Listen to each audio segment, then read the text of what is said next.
온 세상에 페미를 붙이자. 네, 구독자에게 100% 묻어가는 방송. 안녕하세요. 페미북다입니다. 안녕하세요. 예, 안녕하세요. 언론개혁심리연대 권수택입니다. 네, 안녕하세요. 저 서다운 FM의 장수정입니다. 네, 오늘도 역시 지난 시간과 같이 디지털 성범죄와 싸우는 여성들 저희 네 번째 에피소드 박지연, 이민주님과 함께 하겠습니다. 먼저 소개해 볼게요. 안녕하세요.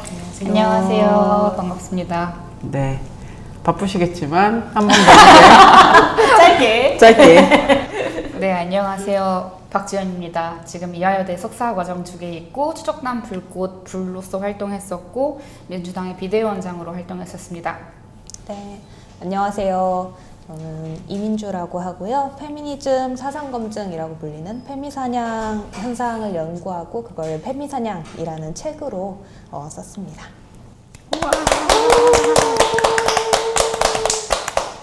네, 두 분 모시고 또 이야기해 보겠습니다. 네, 어떠셨나요?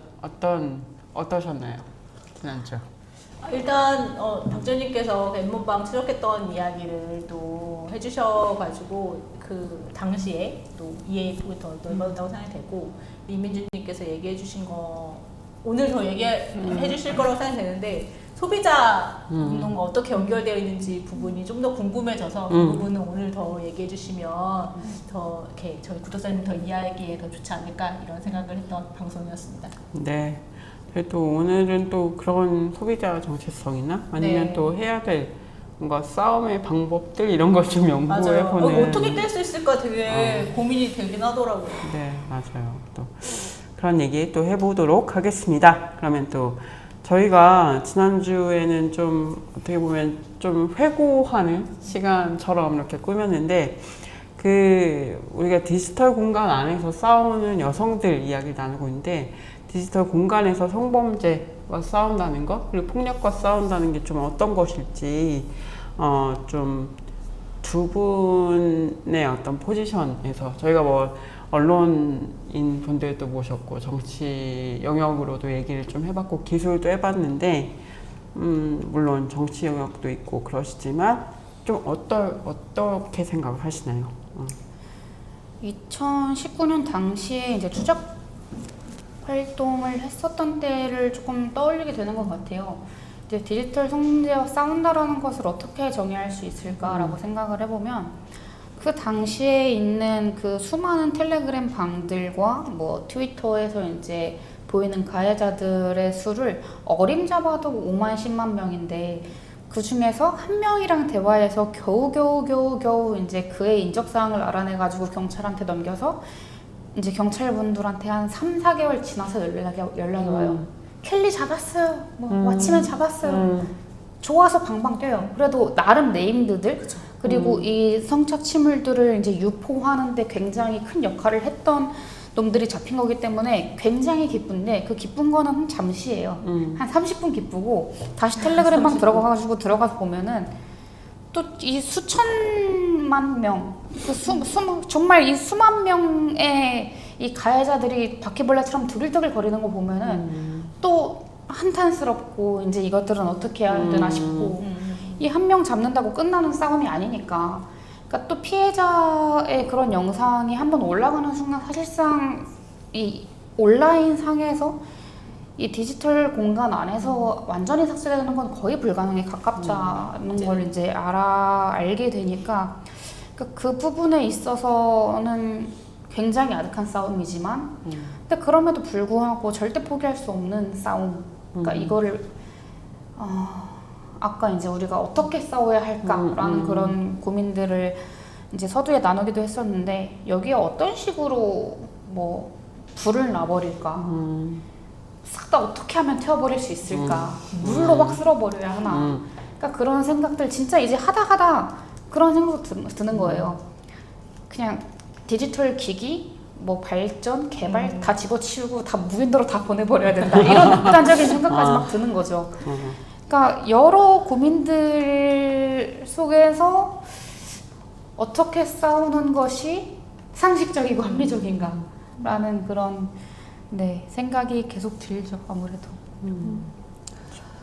말씀하신 것처럼 이제 디지털 성폭력 그리고 디지털 공간에서 폭력이라는 것이 계속해서 남아있고 텍스트 형태로 계속해서 남아있는 정보들로 인해서 끝나지 않는다는 것, 언제 다시 끌어올려질지 모른다는 것이 정말 중요한 특징이고 그것이 사람들을 소진시키는 이유라고도 생각을 해요. 되게 최근은 아닐 수 있겠지만 어쨌든 근래에 일어났던 사건, 페미사냥 사건 중에 이제 프로젝트 문이라는 그 회사가 이제 일러스트레이터 분을 부당해고했던 사건이 있는데 그 사건에서 이제 피해자분에 대해서 이미 지웠던, 이미 삭제했던 트윗 내용을 크롤링 해가지고 끌어올려서 그걸 구실 삼아서 페미니스트니까 해고하라라고 그 소비자 집단이 요구를 했던 것이거든요. 그런 종류의 디지털 공간에서 어떤 것도 영원히 완전히 삭제될 수 없다는 것이 주는 싸움에서의 뭐랄까 우리가 들여다봐야 할 특성, 고유한 특성이라는 것이 존재한다는 생각이 들고 디지털 성폭력과 싸운다는 것, 그 중에서도 저와 같은 이제 연구 활동가가 싸운다는 것의 의미는 아무래도 그것을 바라보는 다른 관점들을 계속해서 개발하고 알리는 것이라는 생각이 들어요. 저도 이제 사실 페미니즘 사상검증, 페미사냥이라는 사건에 대해서 계속 이제 많이 나오는 이야기들이 정말 지난 시간에 박지연님께서 말씀하셨던 것처럼 남성과 여성 간의 진흙탕 싸움 같은 거 아니냐? 다 이상한 사람들일 뿐이다라는 그런 식의 그리고 그저 온라인 공간에서 일어난 그냥 뭐랄까 특정한 집단들 사이에서 일어난 일이기 때문에 그냥 그 사람들이 컴퓨터를 끄면 되는 일이다라고 여겨져 왔던 그런 이제 인식들과 싸우기 위해서 이것이 굉장히 우리 사회에 성차별적인 시장 구조와 맞물려져 있는, 그래서 노동시장 구조와도 맞물려 있고 소비시장 구조와도 맞물려 있는 현상이다라는 것을 그런 식으로 보면 어떨까라는 제안을 하는 것, 그런 것이, 그리고 그것이 그 시장 구조가 온라인과 만났을 때, 디지털 공간과 만났을 때 어떤 효과를 내는가, 어떤 식으로 소비자들이 결집하고 어떤 식으로 소수의 소비자들이 과대표될 수 있고 그런 어떤 특성들이 어떻게 작용하고 있는가, 그런 것들을 계속해서 발견해내는 것이 디지털 공간에서의 폭력과 이제 연구 활동가로서 싸우는 방법이 아닌가 하는 생각을 합니다.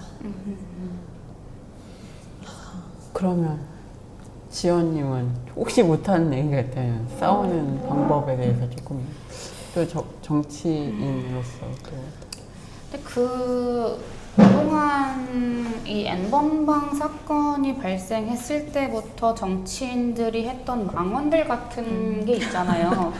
뭐 예컨대 N번방 사건이 일어나고 나서는 이제 민주당의 한 모 의원이 스케치북에 자기가 뭐 상상한 거를 그린다고 하는 걸까지 뭐 처벌할 수 없지 않냐부터 해가지고 뭐 딥페이크 사건 때에는 뭐 알면서 조항을 넣으려고 했던 그런 것도 있었고, 그러니까 이런 부분들에 있어서 저는 적어도 정치인이라고 한다면 지금 현재 발생하고 있는 문제가 무엇인지를 파악을 하고 이 부분에 있어서 적어도 이 범죄가 한 5걸음 가고 있다고 하면은 이 5걸음에 맞춰 걸을 생각을 해야 되는데 이 5걸음 가고 있는 거를 한 걸음도 못 쫓아가고 있다라는 생각이 많이 들거든요.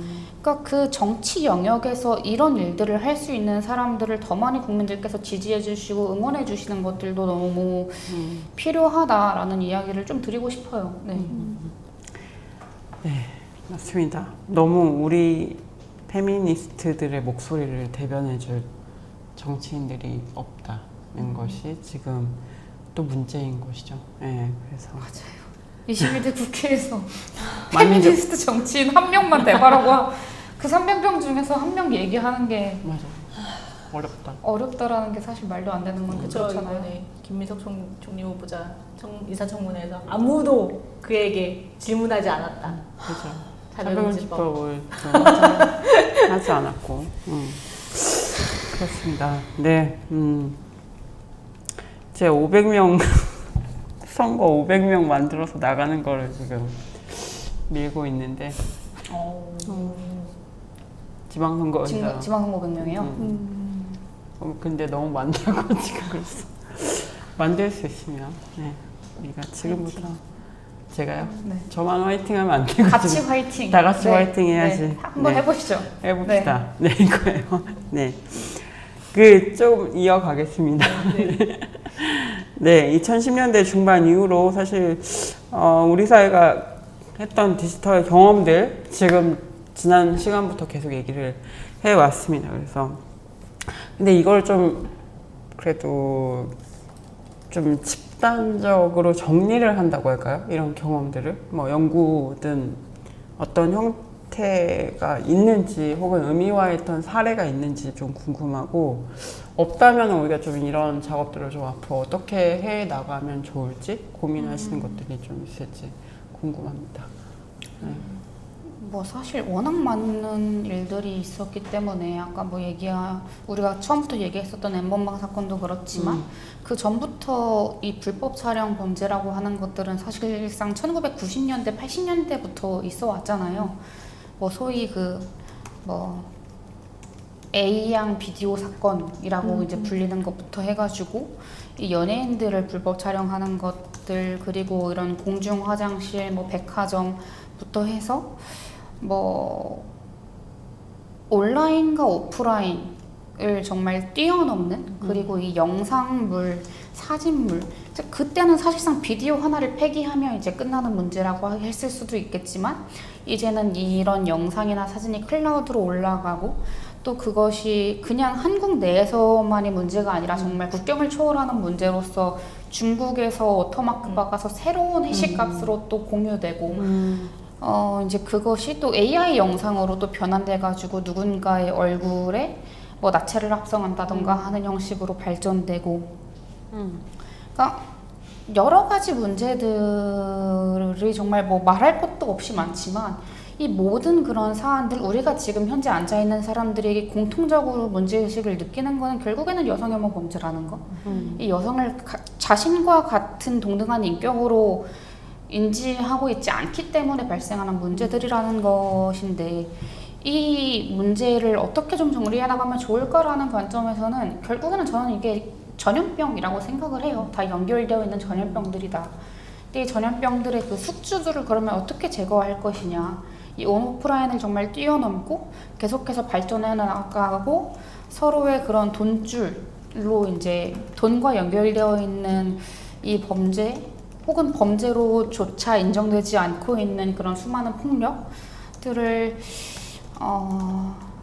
어떻게 뿌리 뽑을 것이냐라고 간다면 저는 결국에는 두 가지의 영역으로 이제 귀결되는 것 같아요. 정치와 교육.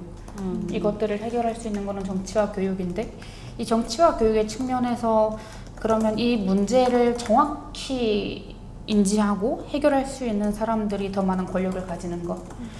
네. 그리고 결국에는 우리가 옳은 방향으로 교육을 해 나가는 것일 텐데 이제 그 부분에 대해서는 사실상 이야기가 너무 길어질 것 같으니 이제 민주님 이야기 듣고 조금 더 천천히 이야기를 나눠보면 좋지 않을까 생각합니다.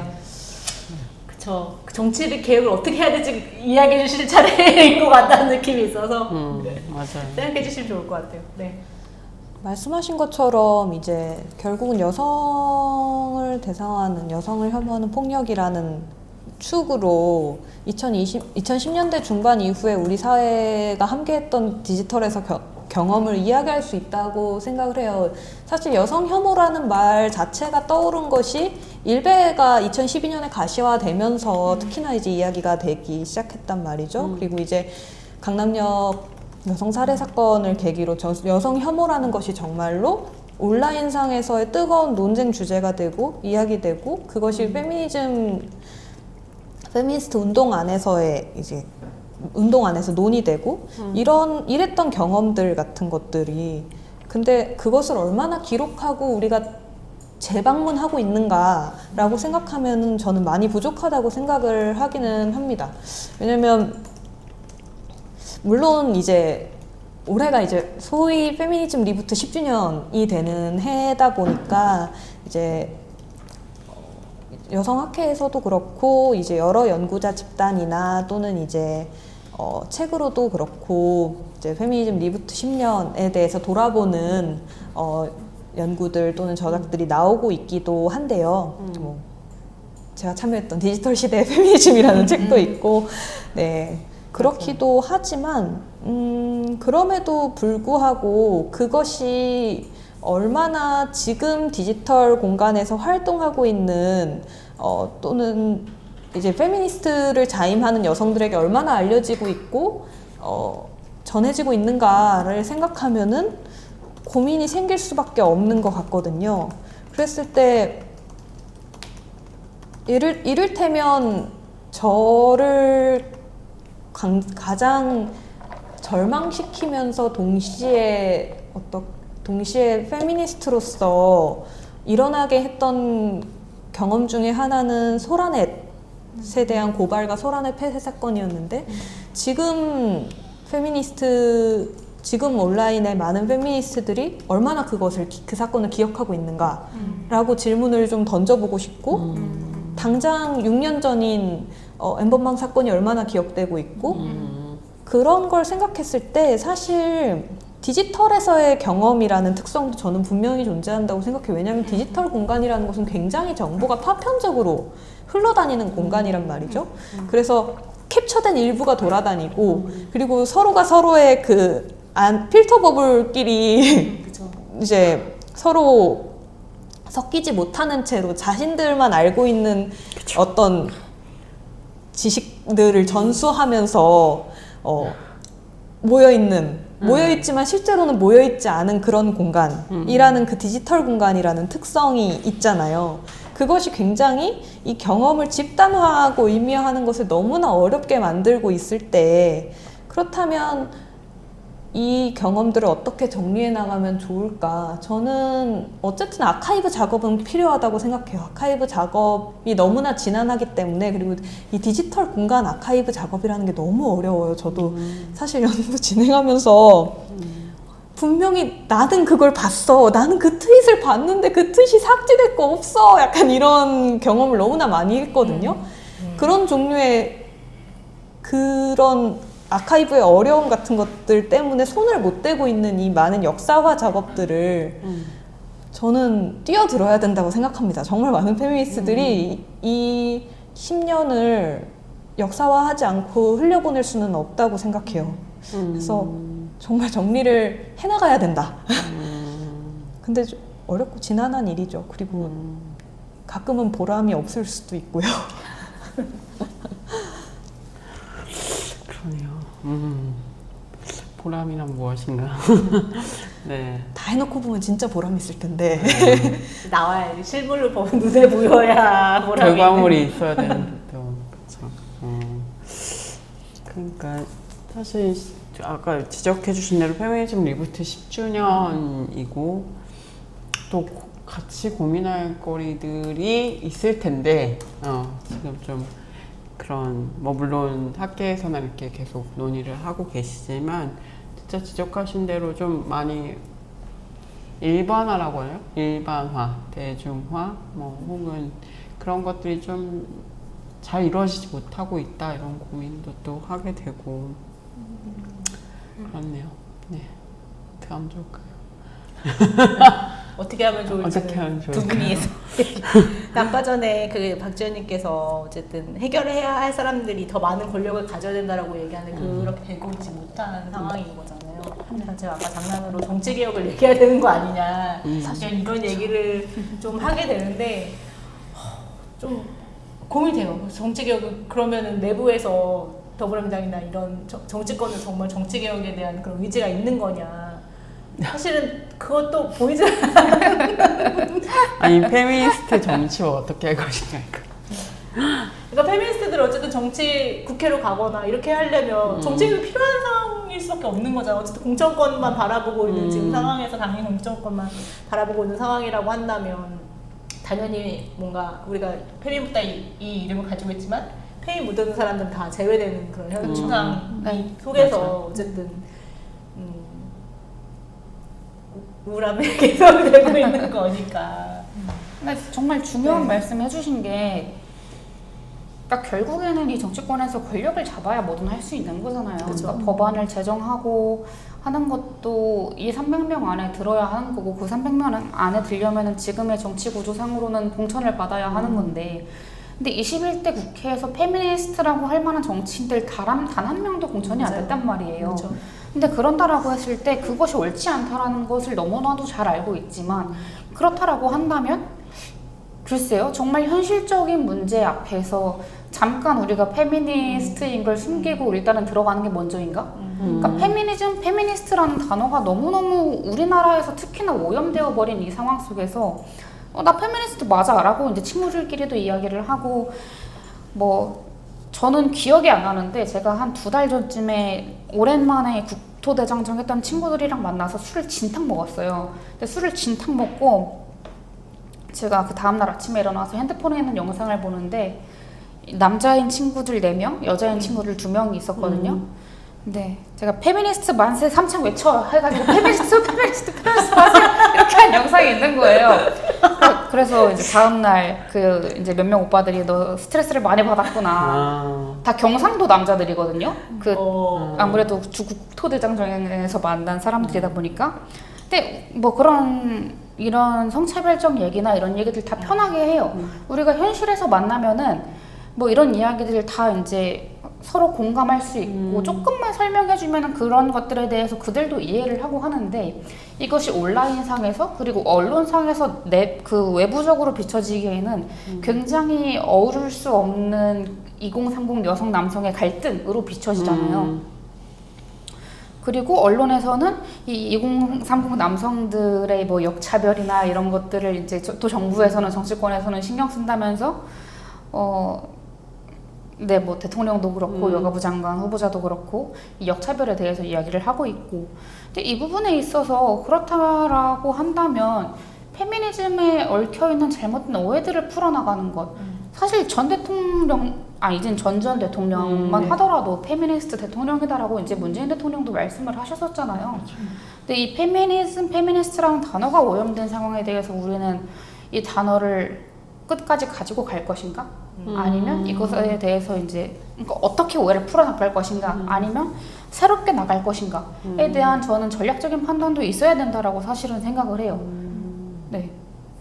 이름을 바꾸나요? 모르겠어요. 솔직히 모르겠거든요. 근데 사실 전 세계에서 다 쓰는데 그죠. 전 세계에서 다 쓰고 이제 외국에서는 외국 정치인들이 설령 페미니스트가 아니라고 해도 당신 페미니스트인가요? 물어봤을 때 안 그렇다라고 대답할 수 없다고 하더라고요. 그쵸. 네. 맞아요. 아닌 게 아닌 게 쪽팔리는 이상한 거니까. 아닌 게 이상하니까. 이상한 상황인 거니까. 네, 우리나라에서 이제 그 반대가 되어 버렸으니까. 저는 이거는 사실 정말 정치권의 잘못이 크다라고 생각을 해요. 네. 네, 지금 정치 얘기도 좀 했는데, 네, 이제 저희가 좀 고민했던 게 이제 디지털 공간에서도 사실은 여성 뭐 페미니스트라는 것도 숨기고 여성이라는 것도 숨기고 이제 이런 상황들이 또 반복이 될 수밖에 없는데 좀 가시화를 어떻게 하면 좋을까 이런 고민을 또 하게 되거든요. 디지털 공간 안에서 여성들은 어떻게 물론 많은 분들이 또 활동하고 계시지만 어떻게 보고 계신지 좀 궁금합니다. 근데 사실 저는 가시화 정치에 대한 고민이 좀 있어요. 사실 이 질문을 보고 생각을 했던 것인데 가시화란 무엇인가에 대한 질문도 우선은 던져져야 될 필요가 있다고 생각을 하고 또 제가 보아왔던 페미니즘 사상검증, 페미사냥의 문제의 경우에는 그 정말 가시화, 세력을 보여주겠다, 화력을 더한다라고 하는 특히나 여성들이 그 소비자로서의 역량, 그리고 디지털 공간에서의 디지털 주민으로서의 역량 같은 것들을 이제 모아가지고 한 번에 확 터트리는 정말 총공과 같은 방식의 그런 정치에 대한 전면적인 백래시였다고 생각하거든요. 그걸 이제 완전히 되받아치는 방식의 그것이 이제 소비자 행동주의로서의 페미사냥이었다고 생각을 하는데, 거기서 드러난 것이 무엇인가 하면은 기본적으로 굉장히 기울어져 있는 이 구조적인 상황에서, 이 구조 안에서 화력을 아무리 이렇게 가시적인 화력을 보여준다고 했을 때도 남성의 아주 남성 집단의 아주 자그마한 화력은 크게 부풀려지고 여성들의 실제적인 화력 같은 것은 제대로 보여지지 않는 문제가 너무나 여실히 드러났단 말이죠. 남성 소비자는 너무 쉽게 가대표되고 여성 소비자는 정말 꾸역꾸역 모아서 1만을 모아가고 2만을 모아가도 드러나 보이지 않는 문제라는 것이 드러났을 때, 그럼 우리는 이 화력의 정치라는 것에 대해서 페미니스트 정치 방식을 다시 돌아봐야 되지 않나라는 생각을 하는데, 그랬을 때 그 여성이 이 규모적인 어떤 가시성이라는 걸 보여지는 것을 최우선으로 했을 때 페미니즘의 메시지라는 게 점점 더 단순해지는 문제가 저는 생겼다고 봐요. 그러면서 이제 동질성, 이제 모두가 하나의 존재로 보이기 위한 그 목적 아래서 다른 이야기들이 계속해서 삭제되고 이제 구성원들은 그 가운데서 소진이 되죠. 계속해서 내보여야 하니까 우리의 세력을 내보여야 된다는 강박 속에 계속 소진되는 문제가 발생이 되어 왔다고 생각하고, 그리고 사실상 사실 여성들 안에서도 구조가 있지 않습니까? 구조적 차별이라는 것이 다 존재하지 않습니까? 그랬을 때 그 동질성을 해친다고 여겨지면서 그 단속되어 왔었던 그 많은 존재들이 사실은 그 디지털 공간에서의 폭력과 차별 문제를 해결하는 그 핵심이었을 수 있다는 생각을 저는 요즘 많이 해요. 예를 들어 정말 엄숙주의 반론이라든지 청소년 여성들의 나는 성적인 활동을 하고 싶다라는 의지라든지 그런 종류의 이야기들이 계속 단속되어 왔을 때 그 입막음 당했던 것들이 사실은 이 폭력의 중심에 있지 않았나라는 그런 생각이 드는 거죠. 근데 그랬을 때 그러면 여성의 존재를 가시화하자라는 게 아니라 대체 어떤 여성의 어떤 말과 실천이 드러나느냐, 무엇을 드러내야 되느냐, 그 내용을 물어야 될 때가 이제 왔다고 생각을 해요. 디지털 공간에서 사실 여성들은 드러나고 있고 사실 지금 그 탄핵광장에서 그 엄청난 응원봉과 깃발의 세력이 여성들이었음이 드러났음에도 그 규모를 보고도 그걸 가시화라고 안 할 수 있는 사람은 아무도 없잖아요. 그럼에도 불구하고 보지 않는 사람이 존재한다면 가시화가 무슨 의미인가? 안 보는데. 그렇다면은 사실 여성이 어떤 정치를 하고 어떤 말을 드러내고 관철해야 되는지 그 고민을 더 많이 해야 될 것 같고, 그 무슨 말을 할 것인가, 무엇을 어떻게 전략적으로 관철해낼 것인가를 그 내용 채우는 역할을 이제 페미니스트들이 함께 해야 된다. 이제 페미니스트들은 우리의 존재를 더 드러내 보이자라는 것 이상으로 우리가 무엇을 안 보이게 해왔는지와에 대한 성찰과 무엇을 어떻게 보지 않는 사람들에게 전달할 것인가에 대한 그 고민을 좀 해야 되지 않는가라는 생각을 합니다. 너무 좋은 말씀을 해주셔가지고 고민을 보태주시죠. 그러니까 저는 그 광장 이야기를 해주셔서 어떤 그 당시에 언론에서 보도되고 했었던 그 이제 수많은 여성들이 응원봉을 들고 광장으로 나오고, 근데 이에 반해서 남성들은 그럼 어디 갔는가?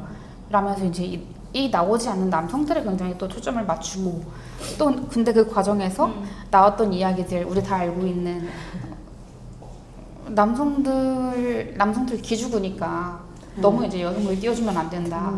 그런 식의 이야기들. 그러니까 옛날에 뭐 시골에 이제 할머니 집 가면은 그러니까 아들만 이렇게 어화둥둥 해주고 다른 부엌 가서 이제 일 시키고 하는 그런 모습들. 그러니까 이런 우리가 사회에서 너무나 밀접하게 겪어왔었던 성차별이 이번에 광장에서도 사실상 드러나고 있는 그런 모습인 거잖아요. 그러니까 여성들의 존재는 늘 있어 왔었지만 그것에 대해서 말씀하신 것처럼 가시화를 인정하려고 하지 않는데 가시화를 우리가 한다고 해서 되는 문제인가? 그러니까 저는 여성들끼리 온라인상에서 뭐 특히 이제 트위터 상에서는 이제 겉으로 봤을 때 그런 싸움들이 좀 많이 일어나는 경우들이 있잖아요. 근데 그럴 때마다 저 혼자 개인적으로 하는 생각이긴 하지만 여자는 일단 여자한테 연대해야 된다라는 게 제 기본적인 스탠스이긴 해요. 왜냐면 여자는 이 세상에서 살아가기 너무 빡세고 힘들기 때문에 일단 여자라면 한 번 더 믿어주고 한 번 더 좀 밀어주고 연대해줘야 한다라는 게 제가 뭐 저도요. 짧지만 저도요. 네 짧지만 이 사회생활을 하면서 느껴왔던 그런 부분인데 저는 그냥 이 짧은 고민들에 대해서 이야기를 드려보자면 그냥 나와의 정치 성향 뭐 사는 곳 연령 이런 거 다 달라도 우리가 같은 여성으로서 고민하고 있는 그런 지점들이 적어도 한 개 이상 무조건 공통적인 게 있단 말이죠. 근데 저는 그거를 믿고 그냥 여성들이 좀 하겠다라는 거 조금 지지해줬으면 좋겠어요. 저는 제가 이제 26살 때 민주당 비대위원장직을 했었는데 그때 제 친구들이 이제 다 사회초년생으로 기업의 계약직으로 이제 들어가거나 했었단 말이죠. 근데 그 6명의 이제 이 모임에서 5명이 다 성추행, 성희롱 경험을 겪은 거예요. 근데 그러고 이제 제가 비대위원장일 때는 그런 경험이 없었는데 지난 총선 때 이제 선거 나가서 지역에서 인사하고 돌아다니는데 소주 따라봐라, 딸기 먹여줘라 하는 그런 지역 남성들에게 굽신굽신 해야 했어요. 어쨌든 선거를 나가는 그런 후보자의 입장에서 그들에게 화를 낼 수가 없는 거예요. 그러니까 여성에게 사회는 여전히 사실 각박하고 힘든 사회예요. 근데 그것에 만약에 권력마저 없는 여성이라면 더욱 그렇고요. 근데 그렇다라고 했을 때 페미니스트들이 어떤 것을 함께 하면 좋을까? 라는 질문에 저는 결국에는 우리끼리 좀 더 봐주고 좀 더 연대하자. 네. 근데 그 제가 정말 싫어하는 이야기가 여저격라는 이야기예요. 근데 어떻게든 그 남성들의 그 커뮤니티에서는 여저격을 만들어내는 걸 굉장히 즐거워하는 말이죠. 근데 그 부분에 있어서 저는 정말 여성 연대 여성 여연여를 만들어내는 그런 모습들이 더 많이 과시화됐으면 좋겠어요. 여자가 여자를 밀어주고 여자가 여자를 이끌어주고 하는 그런 모습들. 네, 너무나 중요한 말씀도 해주신 것 같아요. 그래요. 저는 남자들도 서로 되게 근데 같지도 않은 그런 이상한 경쟁을 많이 하거든요. 근데 서로 그 결정적인데 그 밀어주고 도와주고 함께하고 그런 건 좀 배울 필요가 있긴 하죠.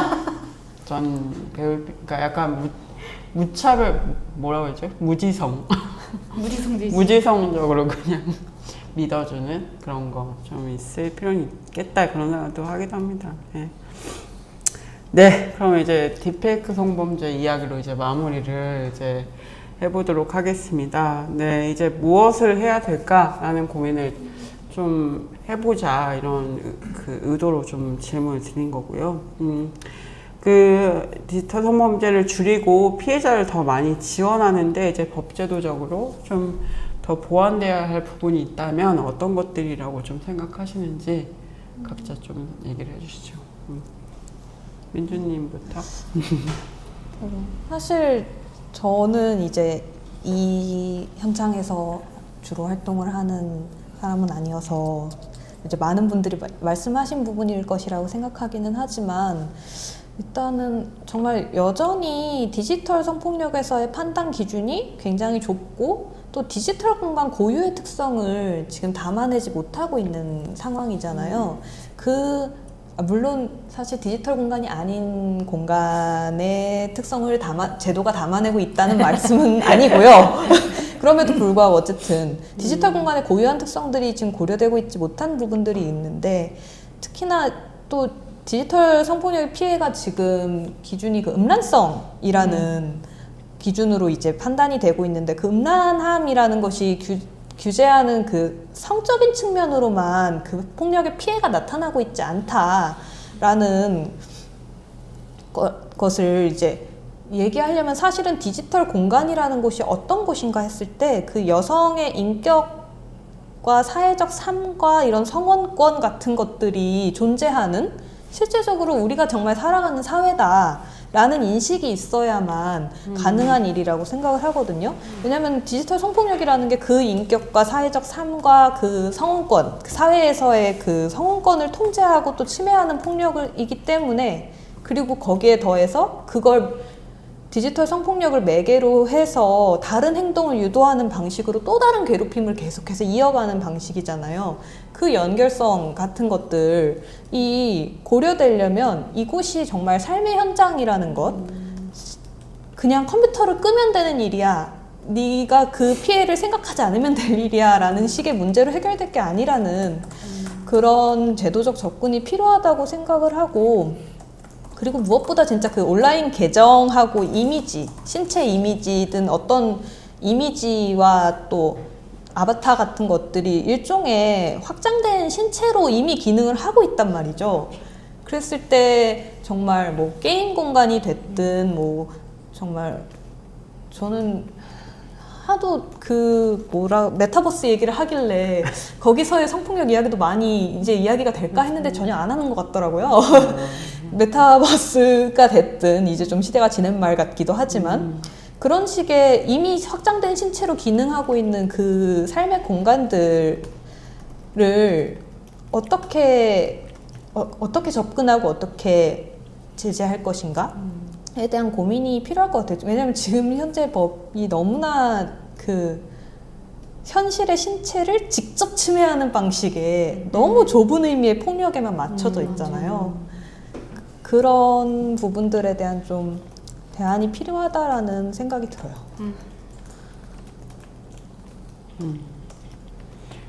네, 말씀을 좀 들어봤고요. 법 제도적으로 사실 디지털 공간에 대한 이해가 아직까지도 약간 사회적으로 다르고 뭐 그런 부분이 있어서 계속 이렇게 또 아직까지 완전하다? 아무튼 뭐 적절하지 않은 대응들을 계속 하게 되는 것 같기도 합니다. 네.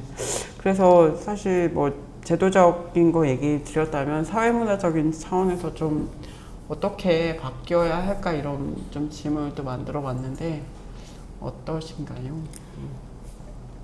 최근에 이제 사회문화적인 것도 그렇지만 최근에 제가 되게 이제 인상 깊게 봤던 법안 중에 하나가 덴마크 정부가 국민들의 얼굴이랑 목소리의 저작권을 부여하는 법률 개정안을 이제 추진하고 있다고 하더라고요. 근데 이게 굉장히 많은 이제 초당적 지지를 받고 있대요. 근데 그래서 만약에 뭐 특정 가수, 이제 연예인 같은 경우들도 무대 영상을 딥페이크로 꾸민 영상들도 이제 위법으로 판단될 정도다. 판단될 이제 예정이라고 이제 하는데, 그러니까 딥페이크 기술 발달로 프라이버시 침해가 되니까 너무 이제 심각해지니까 덴마크에서는 이렇게 사실상 선제적 나름 비교적 선제적으로 이렇게 그 법률 제정을 하는 거잖아요. 이런 부분들에 있어서 저는 우리 한국 사회가 이제 법 제도적으로 훨씬 더 보완되어야 할 부분이라면 좀 말씀을 이거를 조금 드리고 싶었고, 그리고 법무부에서 이제 서지영 검사님이랑 그 당시에 추적단 불꽃도 같이 했었고, 이제 저도 같이 했었고, 뭐 리셋, 그리고 하펠트, 뭐 변영주 감독님 등등 이제 같이 했었던 디지털 성범죄 대응 TF가 네, 있어요. 네. 근데 그 TF가 사실상 거의 강제 해산됐었거든요. 그러니까 이런 것들을 다시 운영할 수 있게 하는 것도 너무나 이제 중요한 사안이다라는 것들. 또 IP 추적이나 다크웹 감시 같은 이야기들은 사실 안 나오거든요. 다크웹에서 일어나고 있는 정말 추악한 성범죄들, 뭐 텔레그램이나 트위터나 이런 곳에서도 물론 발생하고 있지만 다크웹은 어떻게 이것을 제한하고 처벌할 것인가에 대한 이야기 나오지 않아요. 그러니까 그 부분에 대해서도 우리 사회가 조금 더 관심을 가져야 하고, 오늘 나온 기사, 이제 오늘자로 나온 기사 중에 대통령 직속으로 AI-위원회의 그 위상을 굉장히 이제 강화하겠다라고 했는데, 그러니까 우리 사회가 굉장히 빠른 시간 안에 산업화를 해오면서 개발에 초점을 많이 뒀었잖아요. 근데 이 부분에 있어서 개발을 해오면서 그동안 무시되었던 이 인권이라고 하는 것들, 따라오지 못한 그런 인권 침해적인 측면들에 있어서 저는 우리 사회가 AI적인 부분에 있어서는 차라리 더욱더 이 인권을 중요시 여기면서 이 디지털 인권, AI 인권들에 대한 내용들을 보완해 나가면서 가져가는 게 지금 대한민국이 사실상 그 어느 나라보다 선진국으로 갈 수 있는 길이다라는 이야기들을 좀 드리고 싶었고요. 그러니까 이런 부분과 이제 연결되어서 사회 문화적인 측면에서도 바뀌어야 할 거는 저는 수많은 범죄자들이 뭐 범죄자라고 이제 범죄까지 안 가도 폭력을 온라인상에서 저지르고 있는 사람들이 오해하고 있는 게 본인이 저지르고 있는 그런 배설물 같은 언어들이 개인의 표현의 자유라고 생각을 한다는 거예요. 근데 이 말이 누군가에게 침해가 되고 피해가 되는 순간 그거는 그냥 범죄이고 폭력이지 이게 자유를 벗어난 거잖아요. 근데 저는 그 자유라고 하는 단어가 윤석열 정부 때부터 굉장히 남용이 됐었는데 그러니까 이 사회가 이 오용되고 남용된 그런 단어들의 본 의미를 되찾는 시간들을 좀 가지는 게 필요하지 않을까라는 생각도 좀 같이 드는 것 같아요. 네. 사실 사회문화적인 측면이라고 하면 저는 아까 제도적인 측면에 대한 이야기와 연결되는 이야기이기는 한데 여전히 그 오프라인 공간과 온라인 공간에 대한 분명한 위계적인 인식이 존재하고 있는 상황에 조금 개입을 할 필요가 있다라는 생각이 들어요. 이미 온라인 공간이 너무 많은 사람들이 긴 일상을 보내고 무엇보다도 거기서 놀고 있단 말이죠.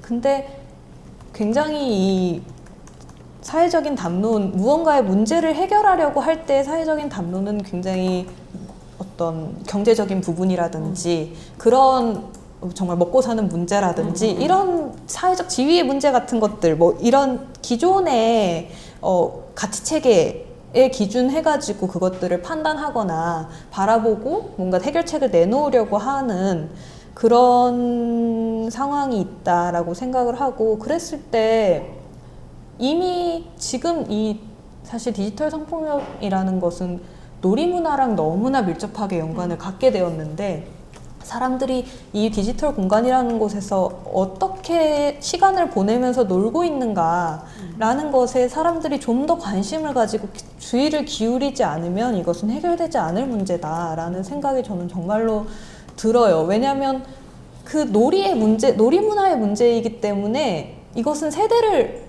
막론하고 발생하는 문제일 수밖에 없고 아주 어려서부터 진입하는 문제일 수밖에 없다라는 것과 그리고 굉장히 어떤 놀이라는 것이 사회적 소속감과 연관되어 있고 사회적 가치 체계를 만드는 일이기도 하다라는 것 그런 것들에 대한 관심이 조금 더 필요하다고 생각을 합니다. 그래서 그런 부분에 대한 담론들이 좀 더 많이 나와야 되지 않을까라는 게 저의 이제 주로 담론을 연구하는 연구자로서의 생각인 것 같아요.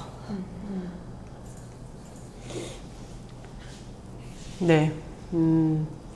네, 사회문화적인 차원에서 좀 이렇게 이야기되는 것들까지 좀 말씀 나눠봤고 사실 좀 연구자의 입장 그리고 정치인 입장에서 또 이렇게 다른 또 뭐 이렇게 장이랄까 몸담고 계신 장에서도 또 필요한 부분들이 또 다를 것 같아요. 그래서 가장 필요하다고 생각하시는 디페이크라고 썼지만 어쨌든 디지털 성범죄 해결을 위한 노력들에 대해서도 좀 얘기를 해주시면 감사하겠습니다. 저는 어쨌든 정치라고 하는 게 뭐냐라고 했을 때 그러니까 우리 사회가 지키지 못한 사람들의 곁을 지키는 일이라고 생각을 하거든요. 그 관점에서 저는 정치가 해야 할 거는 피해자 중심의 대응 체계를 만들어 나가는 거를 결국에는 우선시해야 한다라고 말씀을 드릴 수 있을 것 같아요. 그러니까 우리가 뭐 원스톱 지원 체계, 피해자들을 위해서 뭐 삭제 지원, 법률 지원, 뭐 의료 지원, 뭐 주거 지원 뭐 이런 것들을 하겠다라고 하지만 그런 것들 사실상 피해자가 하나하나 다 알아보고 또 지원비 다 끊기면은 다른 데 가서 다시 피해 이야기해야 되는 경우도 많고 뭐 피해자가 정말 용기 내가지고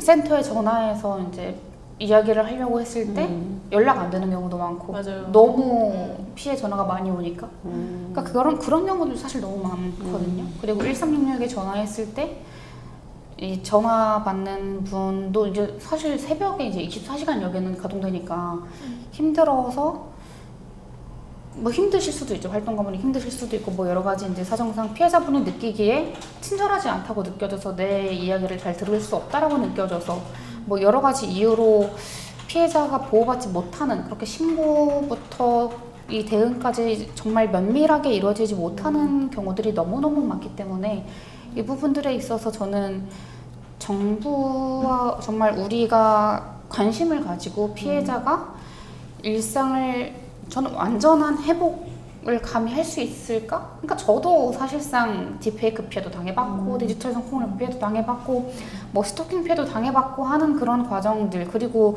이 N번방 사건을 추적하면서 받았던 이 심리적인 피해들 지금도 생각하면은 가능하면 이렇게 뇌를 여기 머리를 잘라가지고 뇌를 이제 깨끗한 데에 이렇게 담갔다가 빼고 싶은 그런 생각도 들어요.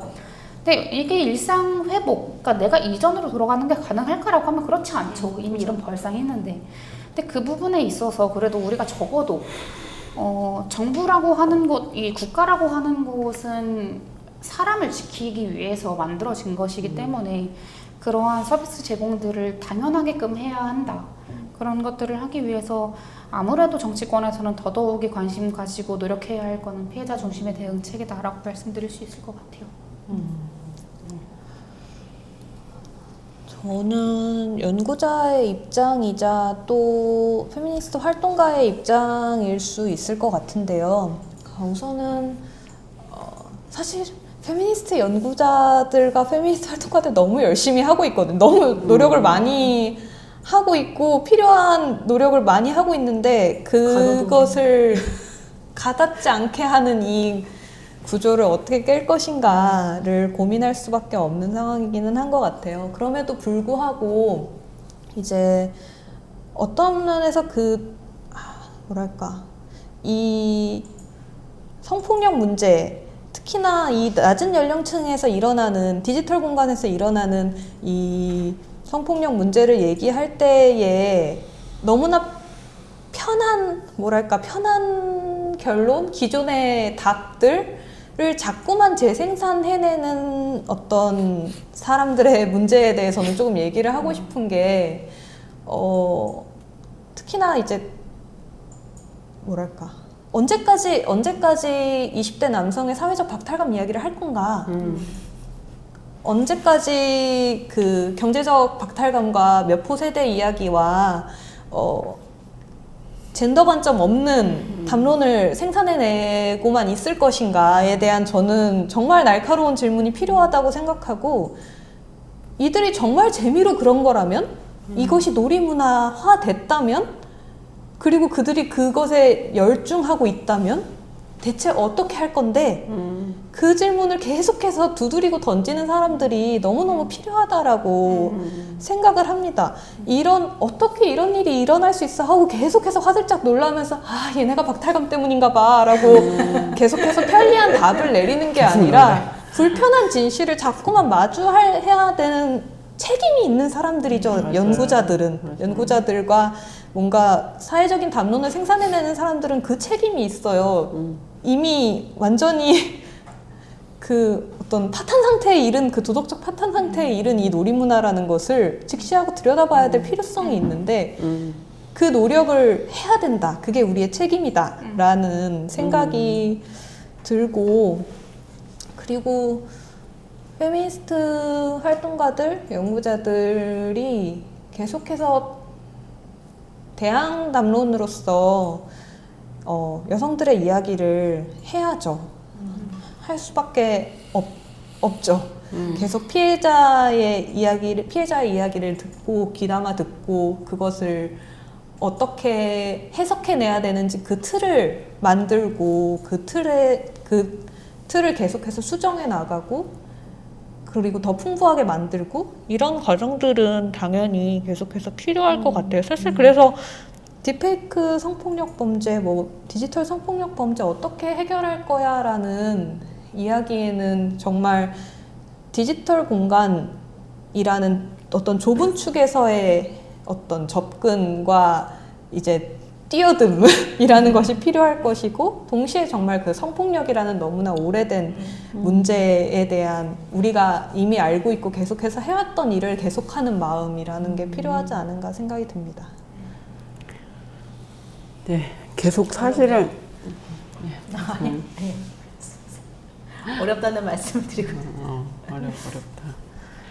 계속 저번에 장혜영 의원님이랑 주경수 선생님 나오셨을 때도 그런 얘기를 했었는데, 약간 진짜 오래된 문제와 지금 새로 등장하는 것들이 계속 얽혀서 어떤 것이 더 앞에 있는지 모르게 하는 그런 것들도 있고, 그리고 우리가 어떤 거에 집중을 해야 되는지 조금 헷갈리는 순간들도 있는 것 같은데, 어쨌든 둘 다 가야 된다는 결론이었던 걸로 생각이 나는데.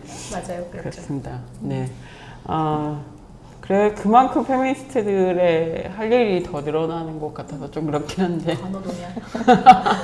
몸이 막, 네. 어쨌든 이렇게 오늘 또 좋은 얘기를 또 나눠주셔서, 또 우리가 또 생각해야 될 것들, 고민해야 될 것들을 또 계속 가지고 가야 되지 않을까 싶습니다. 그럼 두 분 이후 계획에 대해서 조금 듣고 페미묻다 정리할까요? 네, 시청자분들에게 해주실 얘기까지 같이. 조금 간단하게 해주시죠. 네. 저는 앞으로를 많이 뭐 여러 방면에서 고민하고 있는데, 당장은 디지털 성범죄 피해자를 지원하는 방안 중에 지금 우리 사회가 논의하고 있지 않은 부분에 있어서 좀 관련 논문을 써보려고 준비하고 있는 게 하나 있고요.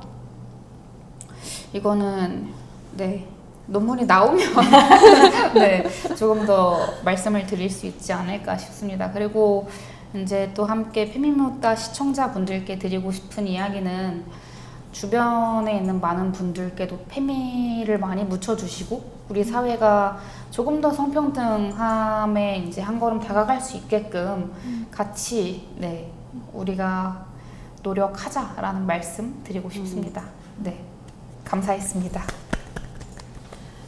네, 저는 계획이 있다면 그 페미니스트들의 이야기를 더 많이 하고, 페미니스트들 사이에서 그 일어나 왔던 이야기들을 더 많이 기록하는 것이 사실은 계획인데, 근데 이제 뭐랄까 요구받는 것은 제가 연구한 것이 있다 보니까 계속해서 남성들을 들여다보라는 요구가 요구를 받고 있기는 해서, 계획과 해야 할 일이 과연 이렇게 합치될 수 있을 것인가에 대한 고민은 계속 해나가면서, 어쨌든 계속해서 페미니스트 활동가로서 일을 해나가려고 하고요. 페미묻다 시청자분들께 하고 싶은 말은, 당연히 페미묻다 많이 여기저기 알려주셨으면 좋겠고, 또 페미묻다라는 말이 정말 저는 좋아요. 묻힌다는 것도 있지만 또 물어본다라는 말이, 저는 계속해서 질문하는 일이 페미니즘이라고 생각하고, 페미묻다를 보는 방식으로든 다른 어떤 방식으로든 계속해서 질문해 주셨으면 좋겠다는 생각이 듭니다. 네. 두 분의 또 이야기 잘 들었고요. 너무나. 네. 또 어떠셨습니까? 너무 재밌었고요.